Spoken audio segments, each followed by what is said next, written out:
रविवार को आए 4 राज्यों के चुनावी नतीजों ने कांग्रेस के साथ साथ बहुजन समाजवादी पार्टी को भी सख्ते में डाल दिया है। बीएसपी ने मध्य प्रदेश, राजस्थान, छत्तीसगढ़ और तेलंगाना में चुनाव लड़ा था। एमपी और छत्तीसगढ़ में बीएसपी ने आदिवासियों का पार्टी होने का दावा करने वाली गोंडवाना गणतंत्र पार्टी से गठबंधन भी किया था। राजस्थान छोड़कर बसपा का कहीं भी खाता भी नहीं खुला।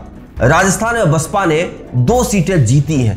अब बसपा सुप्रीमो मायावती ने इस चुनावी नतीजों पर हैरत जताई है। मायावती ने इसे लेकर कई ट्वीट की है।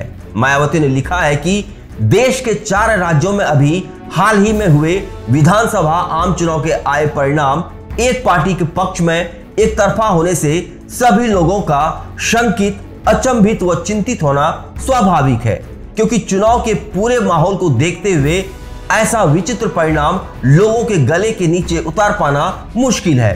पूरे चुनाव के दौरान माहौल एकदम अलग व कांटे के संघर्ष जैसा दिलचस्प था, किंतु चुनाव परिणाम उसके बिल्कुल अलग होकर पूरी तरीके से एक तरफा हो जाना ये एक ऐसा रहस्यात्मक मामला है जिस पर गंभीर चिंतन व उसका समाधान जरूरी है।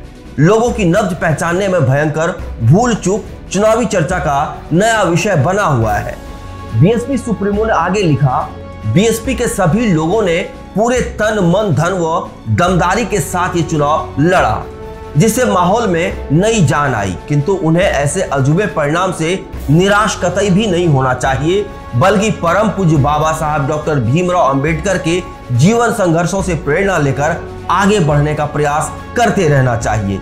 इस चुनावी परिणाम के संदर्भ में जमीनी रिपोर्ट लेकर आगे लोकसभा चुनाव की नए सिरे से तैयारी पर विचार विमर्श के लिए पार्टी की ऑल इंडिया की बैठक आगामी 10 दिसंबर को लखनऊ में आहूत हुई है। चुनाव परिणाम से विचलित हुए बिना अंबेडकरवादी मूवमेंट आगे बढ़ाने की हिम्मत कभी नहीं हारेगा। वहीं मायावती के सवाल उठाने पर केशव प्रसाद मौर्य ने पलटवार किया है। केशव प्रसाद मौर्य ने कहा है कि इसे लेकर मायावती जी के सवाल उठाने से कुछ नहीं होने वाला है। जनता को मोदी जी पर विश्वास है। इससे पहले डिप्टी सीएम केशव प्रसाद मौर्य ने चुनाव नतीजों पर खुशी जताई और विरोधियों पर निशाना साधा। उन्होंने कहा कि ताजा चुनाव के पहले तक उछल कूद मचाकर यशस्वी प्रधानमंत्री नरेंद्र मोदी को कोसने वाले घमंडिया गठबंधन के तमाम नेता अब न केवल खामोश हैं, बल्कि रतौंधी के भी शिकार हो गए हैं। उनको आगे का रास्ता नहीं सूझ रहा है। विधानसभा चुनाव के बाद केशव प्रसाद मौर्य लोकसभा चुनाव को लेकर भी काफी आश्वस्त नजर आए और दावा किया कि यूपी में पहले भी बीजेपी का था और आगे भी बीजेपी का ही रहेगा।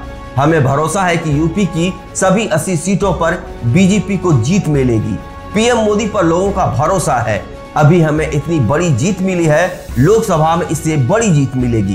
केशव मौर्य ने कहा कि सपा, बसपा और कांग्रेस को कोई पूछ तक नहीं रहा है, न कोई उनका जनता पर भरोसा है, इसलिए हम यूपी की सारी सीटें जीतेंगे, इस पर हम लोगों को भरोसा है।